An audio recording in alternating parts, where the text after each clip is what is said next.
And for this week with the podcast feature, I've got a couple of things I want to highlight. The first one is, and I may or may not throw a clip of this in here. My plan is to do it. A lot depends on my timing. So this past week, was it this past week? Yeah, past Tuesday, I had the opportunity to sit down with Daryl Perry of the Your Level Fitness podcast. By the way, that is the first time I've said all that correctly. So Daryl, thanks, man. Appreciate it. He had me on his podcast, and he's got a couple different podcasts. This I believe is the first of a smaller set of podcasts that he's doing on how people get into running.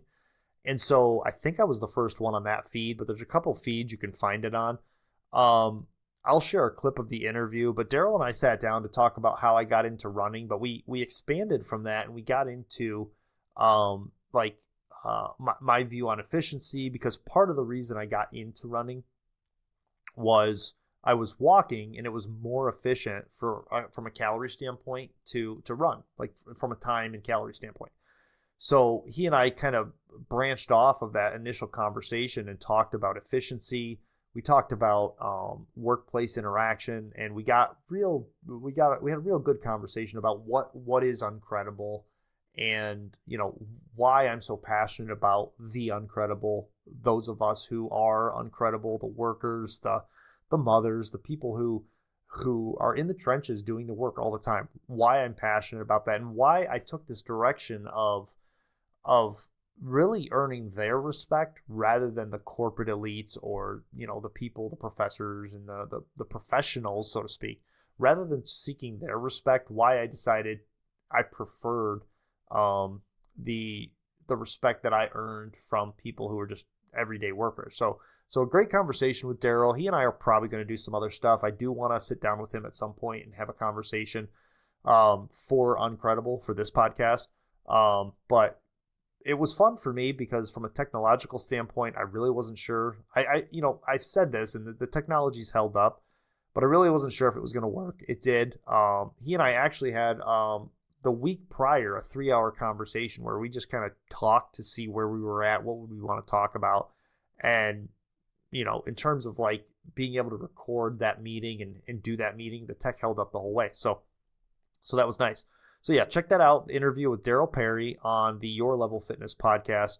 But for our actual feature, because I didn't want to it kind of feels arrogant to feature myself on another person's podcast as the primary feature. That's sort of like the low-hanging fruit. So I did do the work. I did get into Craig Lewis's Running Tales again. Now, he was one of our, I just posted the clip, so he was episode 1. So episode 0 was actually, this is interesting. So episode 1, how this is playing out is weird. Episode 101 was our second podcast. Episode 00, I actually featured Daryl's podcast, Your Level Fitness podcast. I did a terrible job featuring it, so he gets his thumbs up again, or tip of the hat. And then Craig Lewis was our second episode. And so I went back to he has some great conversations. I wish I could listen to more of his stuff, and I probably will. I'll probably jump into it more. Craig is on Substack, so check him out. I'll put the links in the show notes to the episodes I'm going to refer to. The first episode I won't spend a lot of time talking about, but it was, this is my name for it. He was talking to a guy named Rodney Lowe, and I mean, the most average of average runners. Just a great conversation. If you love that theme of Uncredible, or you listen to people who run marathons or half marathons or ultras and you go, I could never do that. That's a great conversation. I mean, it's a really good laid back conversation. And this is a guy that has no misgivings about who he is or what he's capable of. And he literally is just an average runner. And it was a good conversation. So I jumped right from that conversation to another episode that I had actually already had saved. And I found out that Abby Heffern is actually on Substack, and I want to push Substack as much as I can. And so I really wanted to focus on this particular episode. So he talks to her about her journey into ultra running, and specifically, I think she was saying she just run her first 100-mile ultra, and she had a really bumpy road to getting there. She had some digestive issues, was throwing up, just couldn't get to those longer distances. And I think in the end, she ended up doing like an all-natural approach. Her stomach just reacts a lot. I'll let her tell that story. but I believe it took her 14 ultras to get to her first 100. And I really appreciated this conversation because I have stupidly or not, I have really gone out of my way to jump into longer distances that, as somebody who's never run in my life, I've been, jumping into a marathon in my first 7 months of running, probably not ideal, like really running.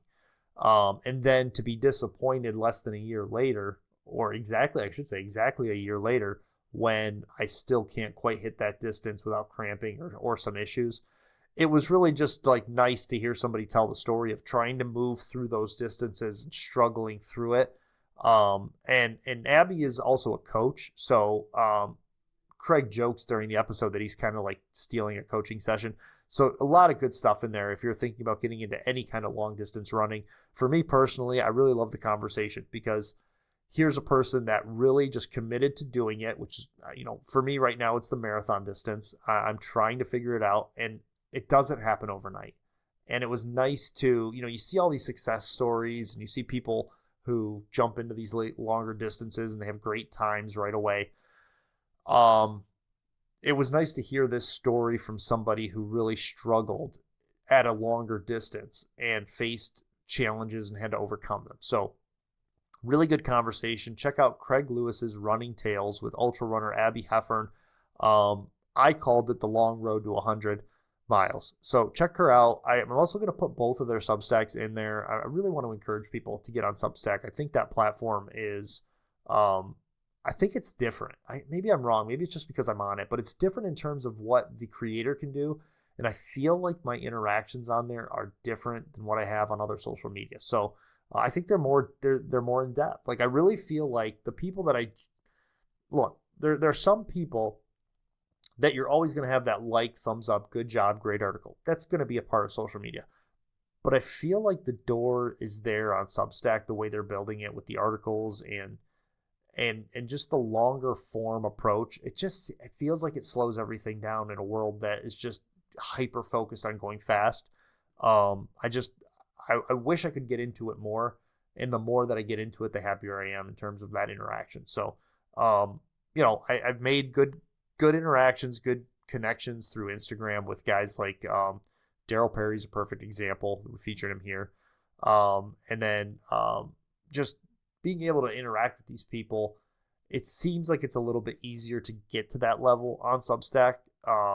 It took Daryl and I connecting through another person that I ran at the exact same event at, where on Substack, I feel like I'm getting more interactions like that without ever having to meet the people or come in close contact with them. So yeah, I mean, check out Craig Lewis and check out their Substacks, read some of their articles. That's Craig Lewis's Running Tales, and then Abby Heffern and her, I hope I'm saying her last name right, I apologize if I'm not, and her long road to 100 miles. No quit, no quit. Building their wall, while they talk about us, all they talk about us. Educated, experienced, still not credible, so we embraced it. Now we're uncredible.